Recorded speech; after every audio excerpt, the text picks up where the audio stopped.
Receberam o sinal, né? Que está gravando, né? Eu já Sim. vou colocar também aqui a apresentação.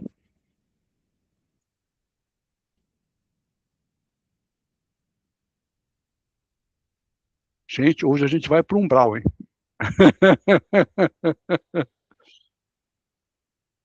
No bom sentido. Já vamos nos acostumando. Vão se acostumando já, né?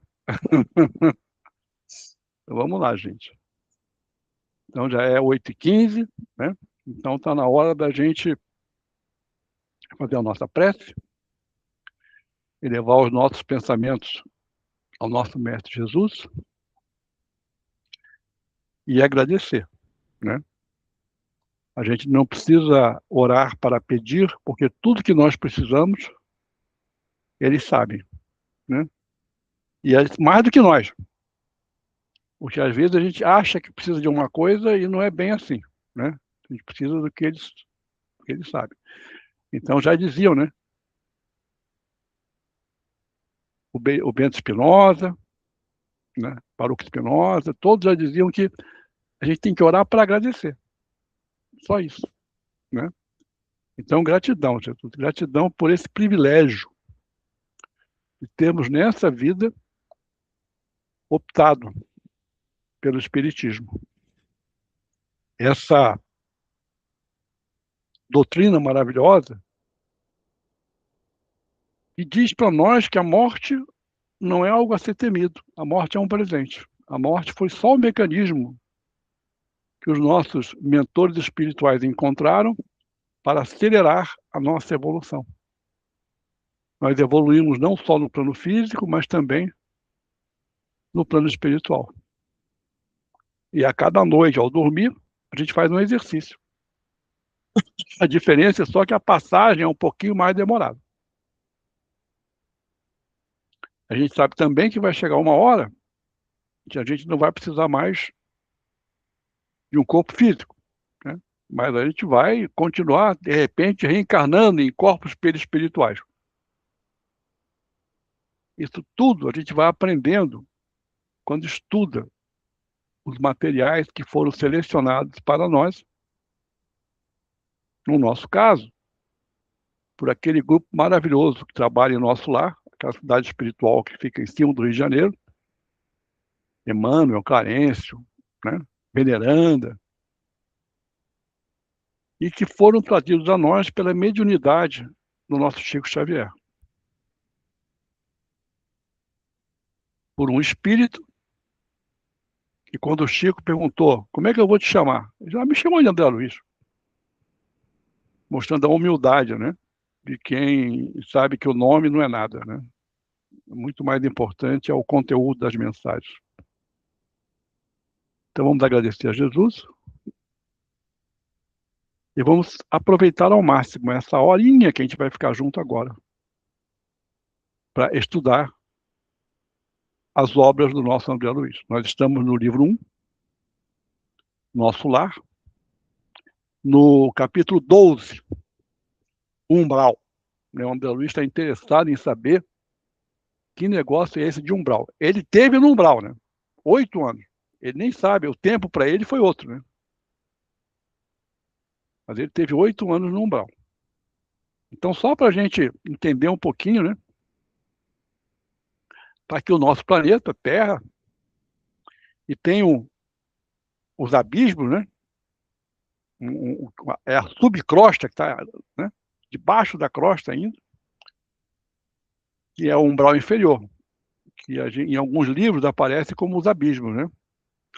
Essa região mais perto da Terra, também no umbral inferior, né? Espíritos que quase moram ao nosso lado aqui no planeta Terra, só que não no corpo físico, mas no corpo espiritual, em perispírito. Tem um umbral médio. No umbral médio, tem colônias espirituais, como nosso lar, por exemplo. E tem também cidades que a gente vai ver muito parecidas com as nossas, no umbral inferior. Em Libertação, o Gúbio vai tentar resgatar lá um ex-papa, um ex-cardeal, que é um governador de uma dessas cidades. Então tem o plano astral intermediário, o plano astral superior e as esferas espirituais elevadas, né? Por exemplo, o André Luiz mora numa cidade que fica no umbral. A mãe dele mora num plano mais elevado. Assim como nós não vemos os espíritos, o André Luiz não vê a mãe dele. Para ele ver a mãe dele tem que passar lá pelo Ministério da Comunicação para poder se materializar naquele plano inferior. Vocês imaginam o trabalho que Jesus teve para ir descendo, né, até assumir um corpo físico aqui no nosso planeta. Esse é o conceito que a gente tem na tradição cristã de kenosis, né? Está lá no Testamento, né? Que é Jesus teve que se esvaziar para poder sair daquela condição de mestre planetário para de servo de todos nós, né? Então a gente vai falar agora desse umbral, né? Então, após receber tão valiosas elucidações do Lísias, né, aguçava-me o desejo de intensificar a aquisição de conhecimentos relativos a diversos problemas que a palavra de Lísias sugeria. As referências a espíritos do umbral mordiam-me a curiosidade. A ausência de preparação religiosa no mundo dá motivo a dolorosas perturbações. O que seria o umbral? Eu conhecia apenas a ideia do inferno e do purgatório, através dos sermões ouvidos nas cerimônias católico-romanas a que assistira, obedecendo a preceitos protocolares. Desse umbral, porém, nunca tiveram notícias. Ao primeiro encontro com o generoso visitador, minhas perguntas não se fizeram esperar. Lísias ouviu-me atencioso e replicou: ora, ora, pois você andou detido por lá tanto tempo e não reconhece a região? Recordei os sofrimentos passados, experimentando arrepios de horror. O umbral, continuou ele solícito, começa na crosta terrestre. É a zona obscura de quantos no mundo não se resolveram a atravessar as portas dos deveres sagrados a fim de cumpri-los, demorando-se no vale da indecisão ou no pântano dos erros numerosos. Quando o espírito reencarna, promete cumprir o programa de serviços do Pai. Entretanto, ao recapitular experiências no planeta, é muito difícil fazê-lo, para só procurar o que lhe satisfaça ao egoísmo. Na verdade, é mais complexo que isso, né? Porque muitas das reencarnações são de emergência. Então não há um projeto para aquela reencarnação. É como alguém que quebra um braço e precisa botar uma tala. Mas nós que estamos aqui, vocês que estão assistindo, nós todos, infelizmente ou felizmente, a gente veio com um programa. Eu, por exemplo, estava lá no Ministério do Esclarecimento, me preparando para ser um divulgador da obra espírita, um professor, um palestrante. Eu tenho um programa. Será que eu estou cumprindo? Né?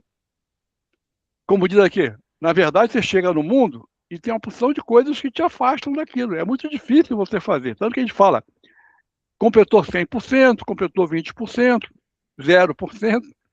E tem gente como o Chico e a Ivone e a Pereira que completaram 200%. Tanto que eles tinham um projeto de vida de tantos anos e foi estendido aquilo. Tanto benefício eles trouxeram. Né? Tá. Então, assim é que mantidos são o mesmo ódio aos adversários e a mesma paixão pelos amigos. A gente sente isso, né? Tem pessoas que você se aproxima e tem diferentes reações. De onde vem essas reações. Nós espíritas aprendemos a reconhecer e aprendemos que quando alguém que chega perto de você, alguém que você rejeita, é hora de trocar essa emoção por outra mais elevada, né? Mas, diz o Lísias para o André Luiz, nem o ódio é justiça, nem a paixão é amor. Tudo o que excede sem aproveitamento prejudica a economia da vida. Pois bem, todas as multidões de desequilibrados permanecem nas regiões nevoentas e se seguem aos fluidos carnais. O dever cumprido é uma porta que atravessamos no infinito, rumo ao continente sagrado da união com o Senhor. É natural, portanto, que o homem, esquivo à obrigação justa, tenha essa bênção indefinidamente adiada. Notando minha dificuldade para aprender todo o conteúdo do ensinamento, dada a minha total ignorância dos princípios espirituais, Lísias procurou tornar a lição mais clara. Preste atenção, né? Só para vocês terem uma noção, tudo que eu estou falando aqui agora, não é só vocês que estão ouvindo, não. São todas as entidades do umbral que nos acompanham, que estão aproveitando também esse estudo para poder entender onde é que eles estão e para onde eles devem ir. Vamos lá. Imagine, diz o Lísia, que cada um de nós, renascendo no planeta, somos portadores de um fato sujo para lavar no tanque da vida humana. Fato é uma roupa. Essa roupa imunda é o corpo causal, tecido por nossas mãos nas experiências anteriores, né? Então você nasce, por exemplo, né? Se você se suicidou, se você praticou abortos, enfim, em função das suas vidas anteriores, essas marcas, essas cicatrizes te acompanham na reencarnação. Vão aparecer na roupa que você vai usar. Talvez essa imagem de roupa imunda não seja a melhor de todas. Mas não é uma roupa clara, né? Porque tem todas as manchas das vidas anteriores que nós trazemos para essa vida. Compartilhando, de novo, as bênçãos da oportunidade terrestre, esquecemos, porém, o objetivo essencial. Qual o objetivo essencial? Limpar essa roupa, lavar essa roupa, né? Como é que a gente faz isso? A gente estava no ano 2025, né? Que é um ano 9. É o ano 9. E entramos em 2026, que é o ano 1. Então é uma oportunidade excelente, né? Porque todo ano 9 é um ano de varrer a casa, de lavar a roupa. E todo ano 1 é um ano de novos projetos, começar coisa nova, né?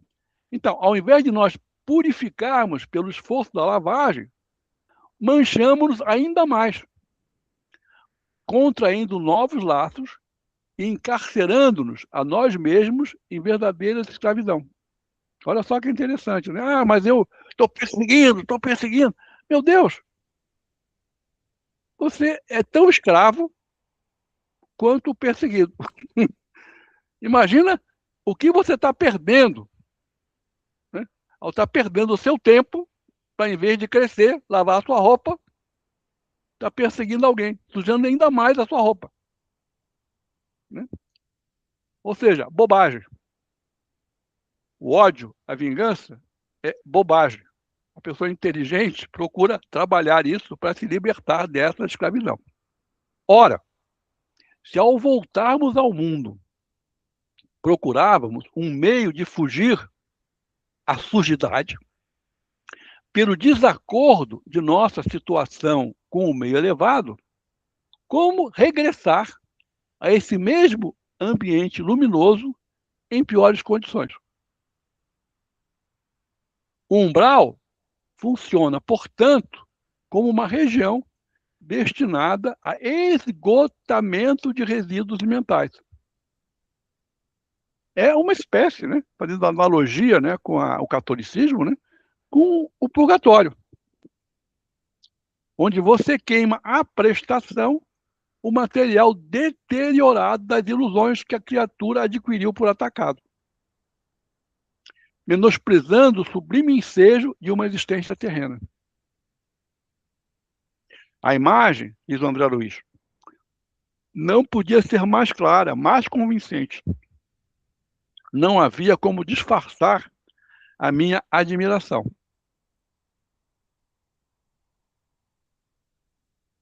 Compreendendo o efeito benéfico que me traziam aqueles esclarecimentos, Lísias continuou.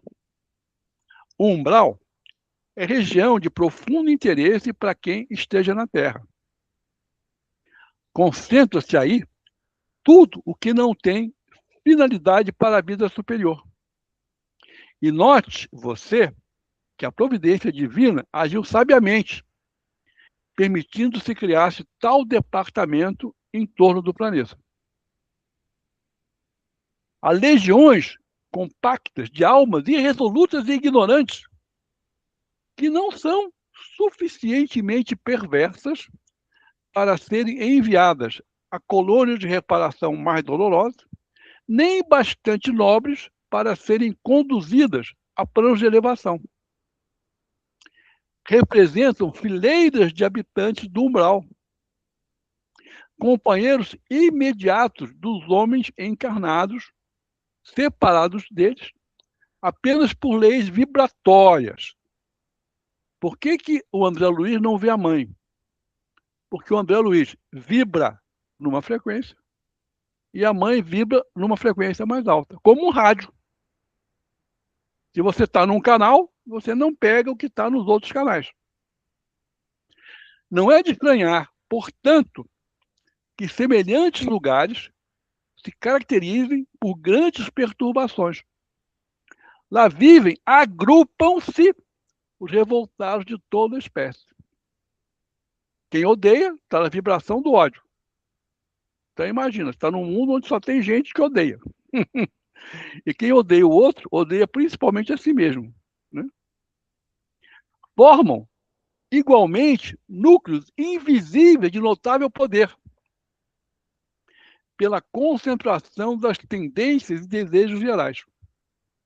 Muita gente da Terra não recorda que se desespera quando o carteiro não vem, quando o comboio não aparece, pois o umbral está repleto de desesperados.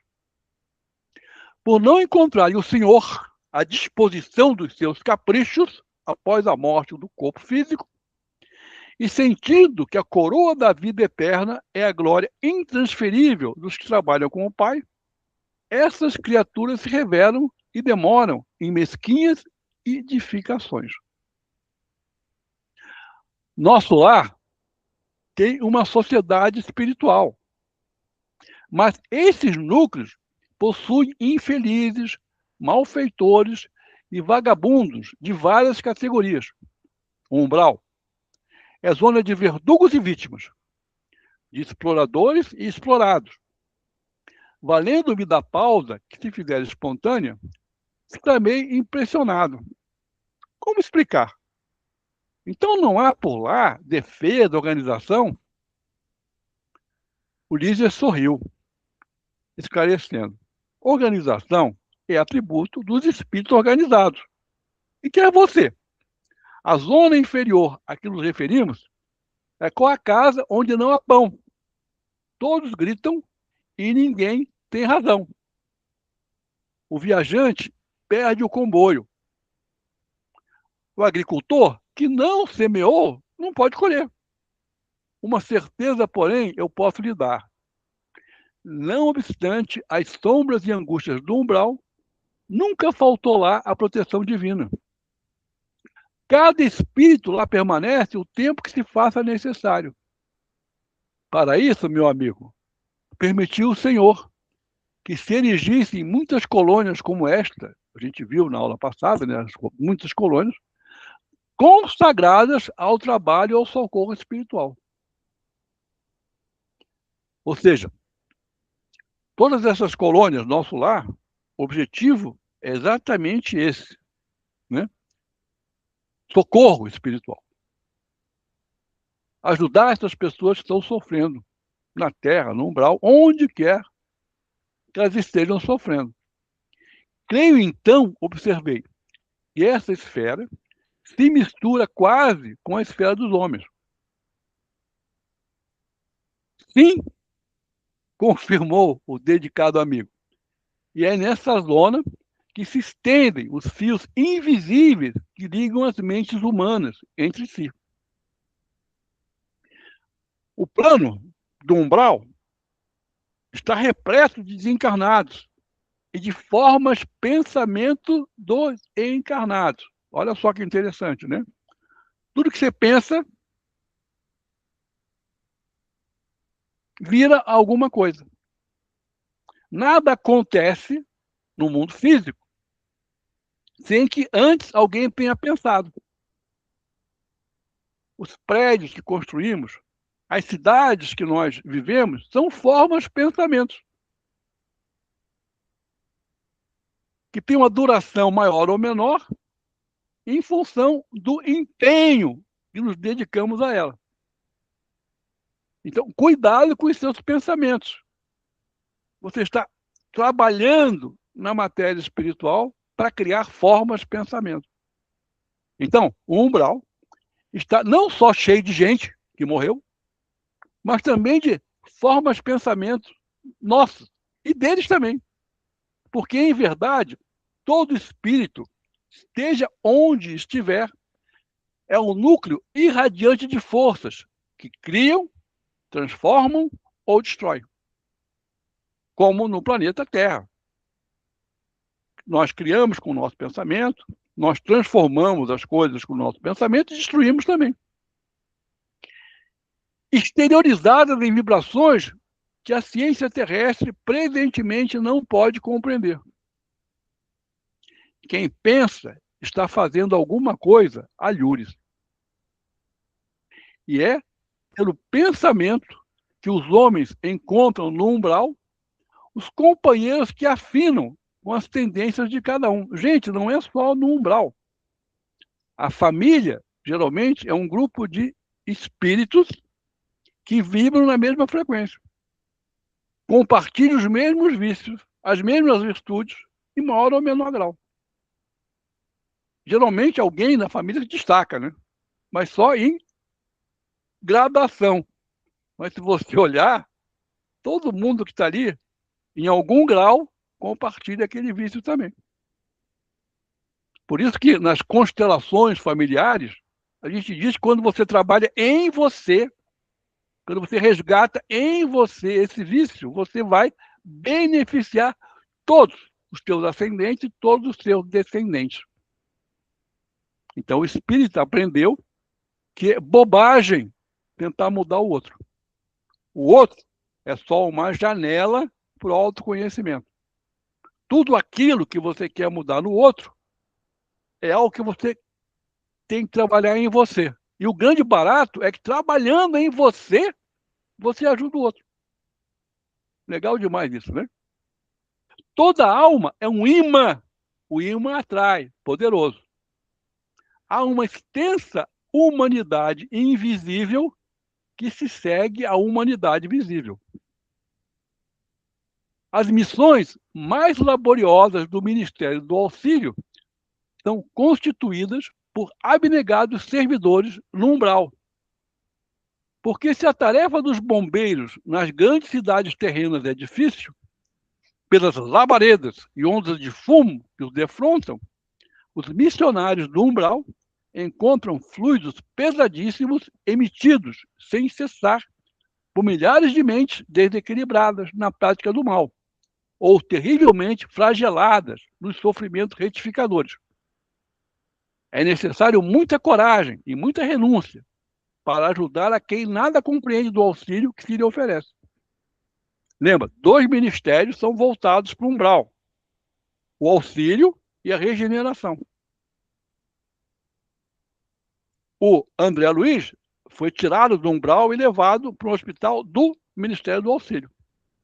Outros vão para a regeneração. A gente já vai ver qual a diferença de um e de outro. Interromper as Cilícias. Sumamente impressionado, exclamei: ah, como desejo trabalhar junto dessas legiões de infelizes, levando-lhes o pão espiritual do esclarecimento. O enfermeiro amigo fixou-me bondosamente e, depois de meditar em silêncio por largos instantes, acentuou ao despedir-se: será que você se sente com o preparo indispensável a semelhante serviço? Né? Porque não basta, né? O Emmanuel tem duas asas que nos conduzem a Deus. Uma é a inteligência, a outra é o amor. O desejo de servir é o amor, mas se você não tem, não sabe como, né? Você vai fazer o quê? A pessoa está sofrendo lá com uma patologia qualquer e você não sabe o que fazer. Essa aqui é a nossa constelação espiritual do Espiritismo, né? Humberto de Campos, André Luiz, Leon Denis, Chico Xavier, Ivone Pereira, Divaldo Franco. Chegamos no capítulo 13, no gabinete do ministro. Cláudio, com você. Vamos lá. No gabinete do ministro. Com as melhoras crescentes, surgia a necessidade de movimentação e trabalho. Decorrido tanto tempo, esgotados anos difíceis de luta, volvia-me o interesse pelos afazeres que enchem o dia útil de todo homem normal no mundo. Incontestável que havia perdido excelentes oportunidades na Terra, que muitas falhas me assinalavam o caminho. Agora, porém, recordava os 15 anos de clínica, sentindo um certo vazio no coração. Identificava-me a mim mesmo com o vigoroso agricultor em pleno campo, de mãos atadas e impossibilitado de atacar o trabalho. Cercado de enfermos, não podia aproximar-me como noutros tempos, reunindo em mim o amigo, o médico e o pesquisador. Ouvindo gemidos incessantes nos apartamentos contíguos, não me era lícito nem mesmo a função de enfermeiro e colaborador nos casos de socorro urgente. Claro que não me faltava desejo. Minha posição ali, contudo, era assaz humilde para me atrever. Os médicos espirituais eram detentores de técnica diferente. No planeta, sabia que meu direito de intervir começava nos livros conhecidos e nos títulos conquistados. Mas naquele ambiente novo, a medicina começava no coração, exteriorizando-se em amor e cuidado fraternal. Qualquer enfermeiro, dos mais simples em nosso lar, tinha conhecimentos e possibilidades muito superiores à minha ciência. Inexequível, portanto, qualquer tentativa de trabalho espontâneo por constituir, a meu ver, invasão de seara alheia.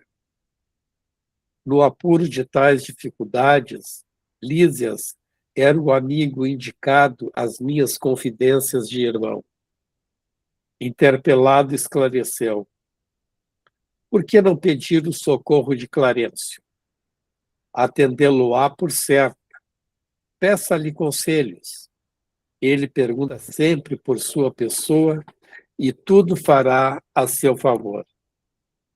Animou-me grande esperança. Consultaria o ministro do Auxílio. Iniciando, contudo, as providências, fui informado de que o generoso benfeitor somente poderia atender na manhã seguinte, no gabinete particular. Esperei ansioso o momento oportuno. No dia imediato, muito cedo, procurei o local indicado. Qual não foi, porém, minha surpresa, vendo que 3 pessoas lá estavam aguardando Clarencio, em identidade de circunstâncias. O delicado ministro do Auxílio chegara muito antes de nós e atendia a assuntos mais importantes que a recepção de visitas e solicitações.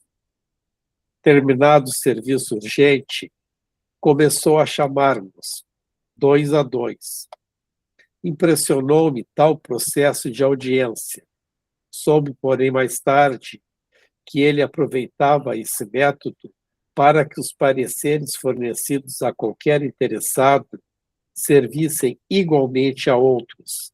Assim, atendendo a necessidades de ordem geral, ganhando tempo e proveito.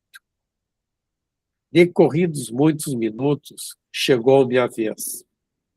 Penetrei no gabinete em companhia de uma senhora idosa, que seria ouvida em primeiro lugar por ordem de precedência.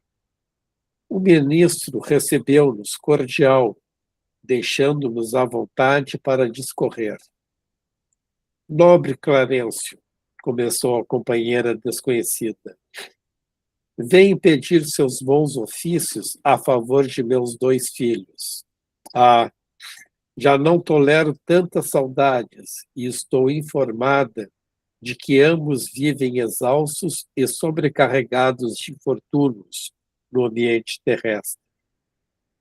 Reconheço que os desígnios do Pai são justos e amorosos. No entanto, sou mãe. Não consigo subtrair-me ao peso da angústia. E a pobre criatura se desfez ali mesmo em copioso pranto. O ministro, dirigindo-lhe um olhar de fraternidade, embora conservando intacta a energia pessoal, respondeu bondoso. Mas se a irmã reconhece que os desígnios do Pai são justos e santos, que me cabe fazer? Desejava, replicou aflita, que me concedesse recursos para protegê-los eu mesma nas esferas do globo. Ah, minha irmã, disse o benfeitor amorável, só no espírito de humildade e de trabalho é possível a nós outros proteger alguém. Que me diz de um pai terrestre que desejasse ajudar os filhinhos, mantendo-se em absoluta quietação no conforto do lar? O pai criou o serviço e a cooperação como leis que ninguém pode trair sem prejuízo próprio. Nada lhe diz a consciência nesse sentido? Quantos bônus hora poderá apresentar em benefício de sua pretensão? A interpelada respondeu hesitante. 304. É de lamentar, elucidou Clarencio sorrindo, pois aqui se hospeda há mais de 6 anos e apenas deu à colônia, até hoje, 304 horas de trabalho. Entretanto, logo que se restabeleceu das lutas sofridas na região inferior, ofereci-lhe atividade louvável na turma de vigilância do Ministério da Comunicação. Mas aquilo por lá era serviço intolerável, atalhou a interlocutora. Uma luta incessante contra entidades malfazejas. Era natural que não me adaptasse. Clarencio continuou imperturbável. Coloquei-a, depois, entre os irmãos da suportação, das tarefas regeneradoras. Pior, exclamou a senhora, aqueles apartamentos andam repletos de pessoas imundas, palavrões, indecências, miséria. Reconhecendo suas dificuldades, esclareceu o ministro, enviei-a enviei-a a cooperar na enfermagem dos perturbados. Mas quem os tolera, senão os santos? Inquiriu a pedinte rebelde. Fiz o possível, entretanto, aquela multidão de almas desviadas assombra a qualquer. Não ficaram aí meus esforços, replicou o benfeitor sem se perturbar. Localizei-a nos gabinetes de investigações e pesquisa do Ministério do Esclarecimento. E contudo, talvez enfadada com as minhas providências, a irmã se recolheu deliberadamente aos campos de repouso. Era também impossível continuar ali, disse a impertinente.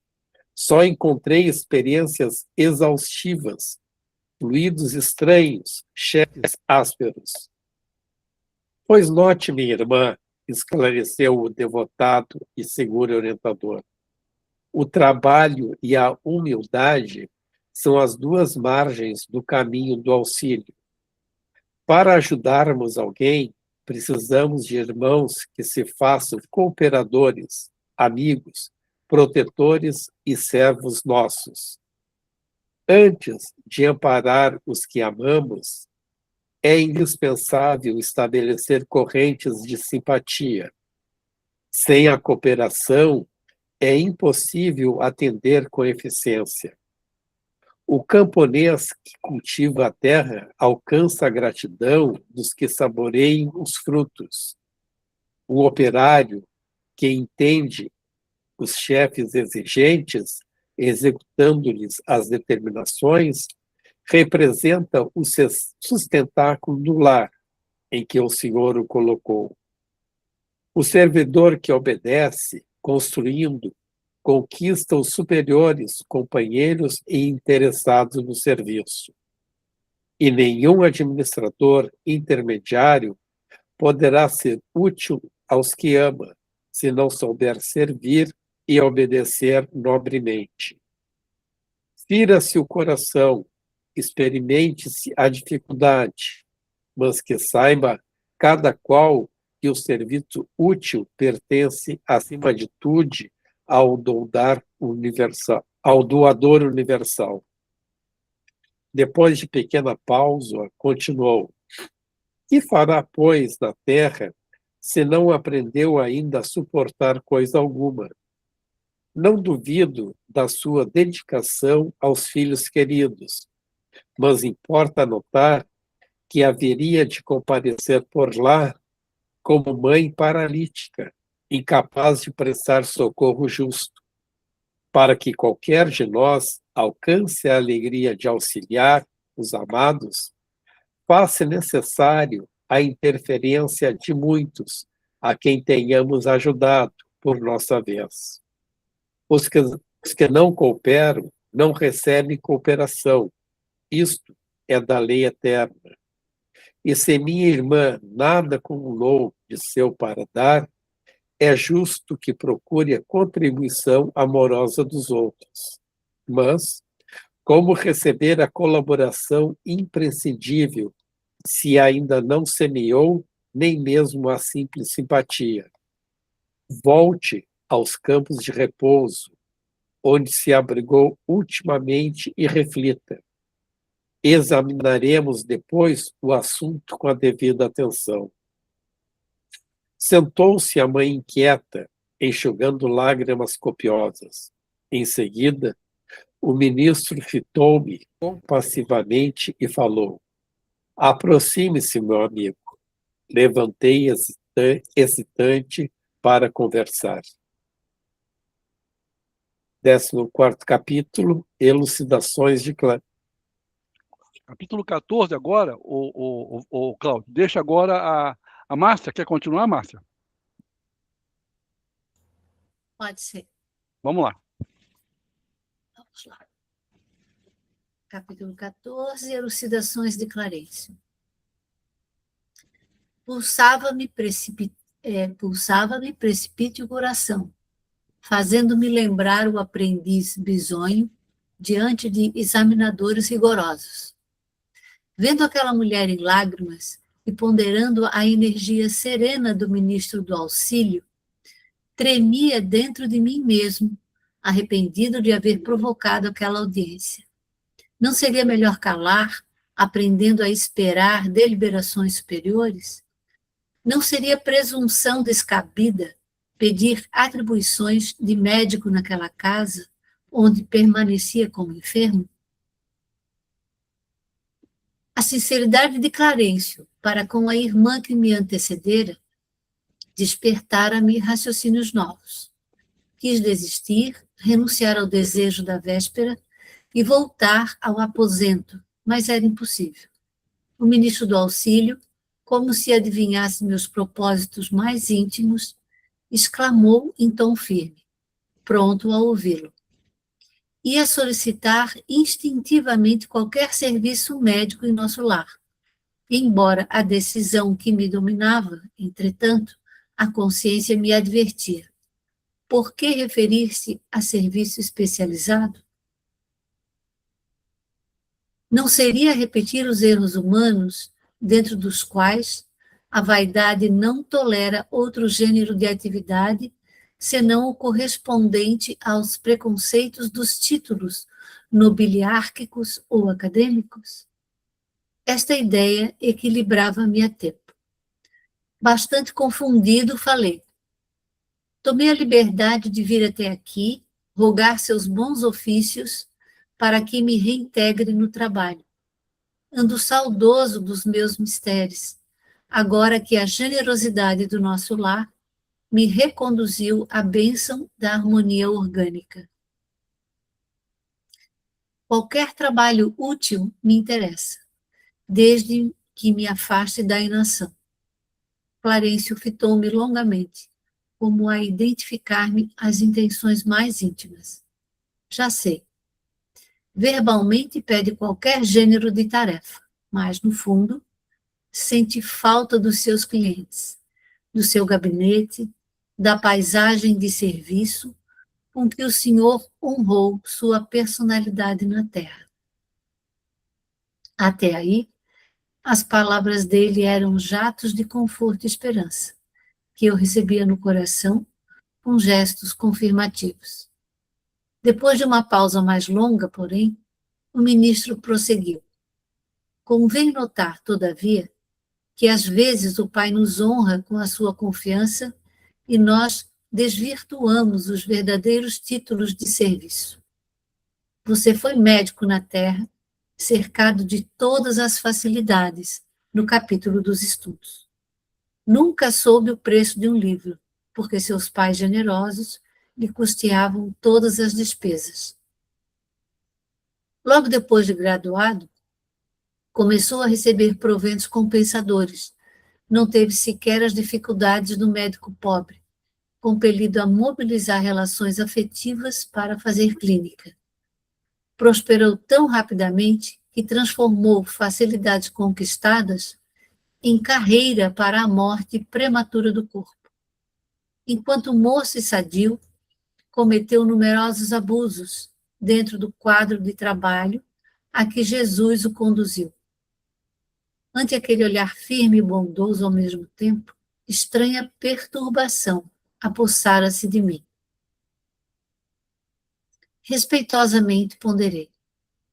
Reconheço a procedência das observações, mas, se possível, estimaria obter meios de resgatar meus débitos, consagrando-me sinceramente aos enfermos deste parque hospitalar. Impulso muito nobre, disse Clarencio sem austeridade. Contudo, é preciso convir que toda tarefa na terra, no campo das profissões, é convite do Pai, para que o homem penetre os templos divinos do trabalho. A título, para nós, é simplesmente uma ficha, mas no mundo costuma representar uma porta aberta a todos os disparates. Com essa ficha, o homem fica habilitado a aprender nobremente e a servir ao Senhor no quadro de seus divinos serviços no planeta. Tal princípio é aplicável a todas as atividades terrestres, excluída a convenção dos setores nos quais se desdobre. Meu irmão recebeu uma ficha de médico, penetrou o templo da medicina, mas sua ação lá dentro não se verificou em normas que me autorizem a endossar seus atuais desejos. Como transformá-lo, de um momento para outro, em médico de espíritos enfermos, quando fez questão de circunscrever observações exclusivamente à esfera do corpo físico? Não nego sua capacidade de excelente fisiologista, mas o campo da vida é muito extenso. Que me diz de um botânico que alinhasse definições apenas com o exame das cascas secas de algumas árvores? Grande número de médicos na Terra prefere apenas a conclusão matemática diante dos serviços de anatomia. Concordemos que a matemática é respeitável, mas não é a única ciência do universo. Como reconhece agora, o médico não pode estacionar em diagnósticos e terminologias. Há que penetrar a alma, sondar-lhe as profundezas. Muitos profissionais da medicina no planeta são prisioneiros das salas acadêmicas, porque a vaidade lhes roubou a chave do cárcere. Raros conseguem atravessar o pântano dos interesses inferiores, sobrepor-se a preconceitos comuns e, para essas exceções, reservam-se as zombarias do mundo e o escárnio dos companheiros. Fiquei atônito. Não conhecia tais noções de responsabilidade profissional. Assombrava-me a interpretação do título acadêmico, reduzido à ficha de ingresso em zonas de trabalho para cooperação ativa com o Senhor Supremo. Incapaz de intervir, aguardei que o ministro do Auxílio retomasse o fio das elucidações. Conforme deduz, continuou ele, não se preparou convenientemente para os nossos serviços aqui. Generoso benfeitor, atrevi-me a dizer, compreendo a lição e curvo-me à evidência. E, fazendo esforço por conter as lágrimas, pedi humilde. Submeto-me a qualquer trabalho nesta colônia de realização e paz. Com um profundo olhar de simpatia respondeu, meu amigo, não possuo apenas verdades amargas. Tenho igualmente a palavra de estímulo. Não pode ainda ser médico em nosso lar, mas poderá assumir o cargo de aprendiz oportunamente. Sua posição atual não é das melhores, entretanto, é confortadora pelas intercessões chegadas ao Ministério do Auxílio a seu favor. Minha mãe? Perguntei, inebriado de alegria. Sim, esclareceu o ministro. Sua mãe e outros amigos, no coração dos quais você plantou a semente da simpatia. Logo após sua vinda, pedi ao Ministério do Esclarecimento providenciasse a obtenção de suas notas, que examinei atentamente. Muita imprevidência, numerosos abusos e muita irreflexão. Mas, nos 15 anos de sua clínica, também proporcionou receituário gratuito a mais de 6.000 necessitados. Na maioria das vezes, praticou esses atos meritórios absolutamente por troça. Mas, presentemente, pôde verificar que, mesmo por troça, o verdadeiro bem espalha bênçãos em nossos caminhos. Desses beneficiados, 15 não o esqueceram e têm enviado até aqui veementes apelos a seu favor.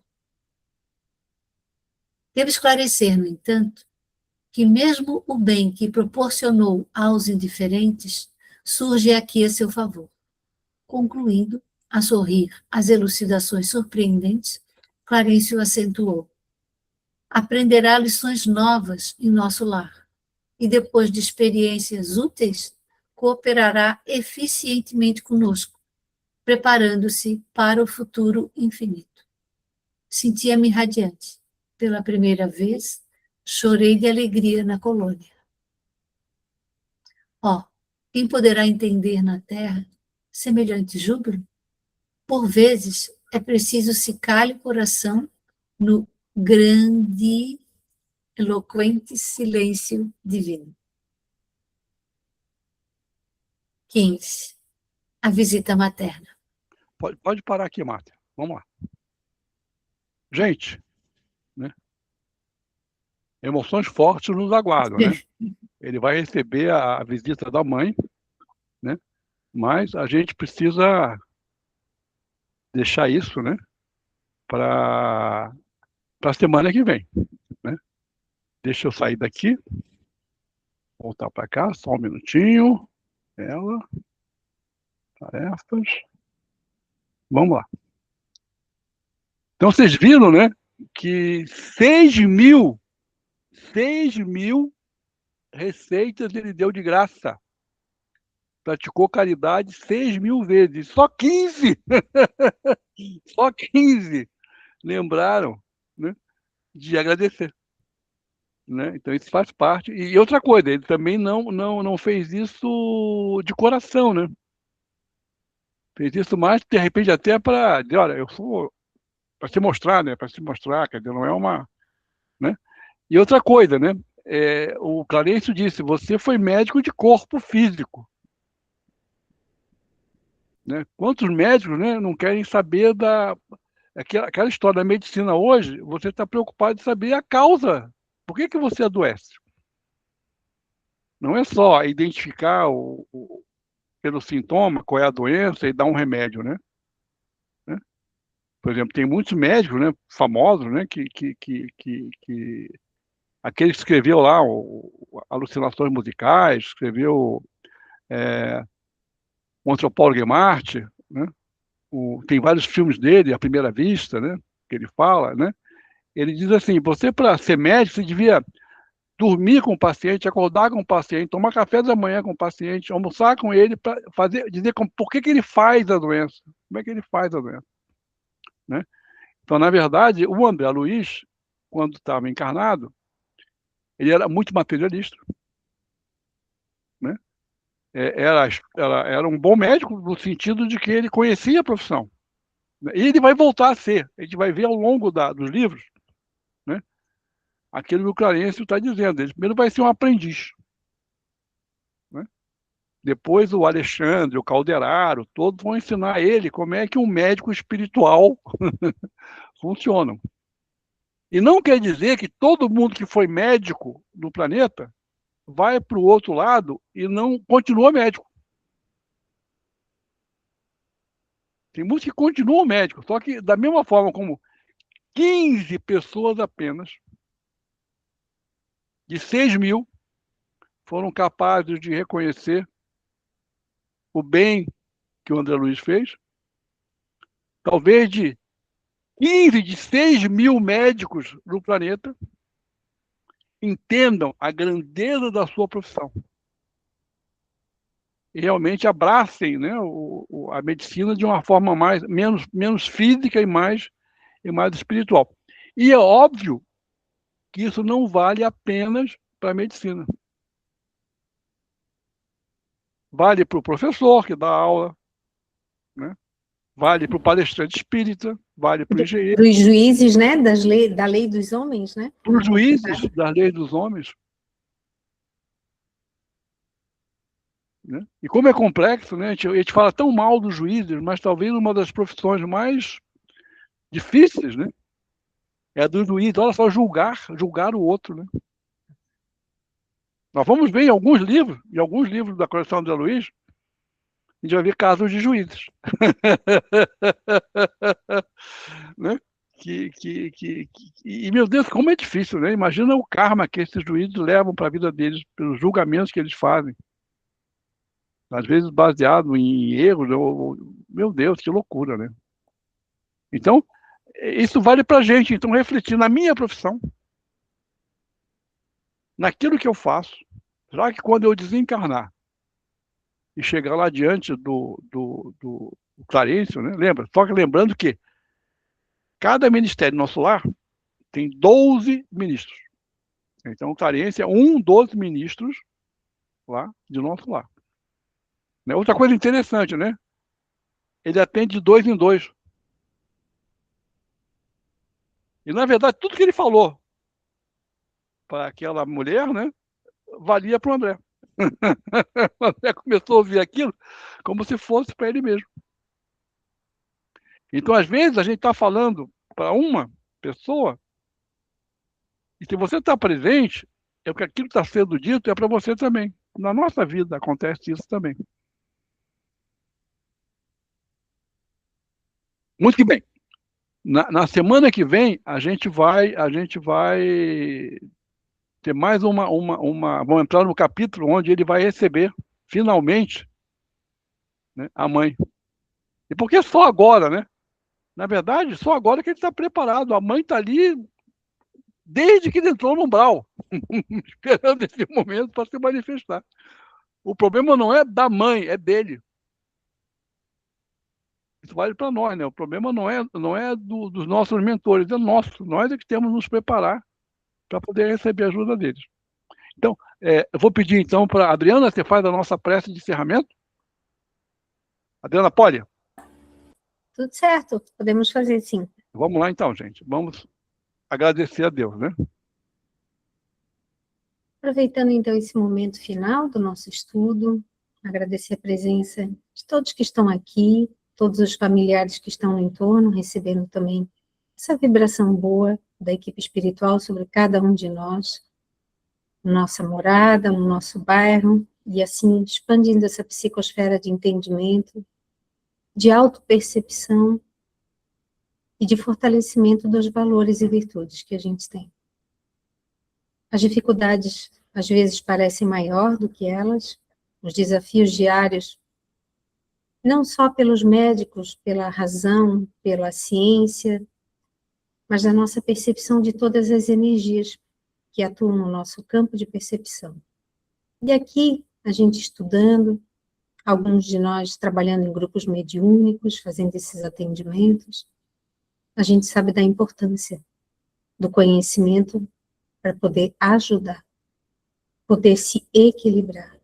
E assim, então, a gente agradece a equipe de André Luiz, de nosso lar, da SCE, do Centro Espírita Allan Kardec, se eu não me engano, para que a gente possa continuar unidos, em sintonia até a próxima semana de estudos. Que assim seja. Obrigada, gente. Obrigada, pessoal. E olha, boa noite a todos. Boa noite a todos. Uma ótima semana a todos. Boa noite, gente. Boa noite. Tchau. Boa noite, pessoal. Boa semana. Um abraço a todos. Até semana que vem. Boa noite a Até semana que todos. vem. Uma boa semana.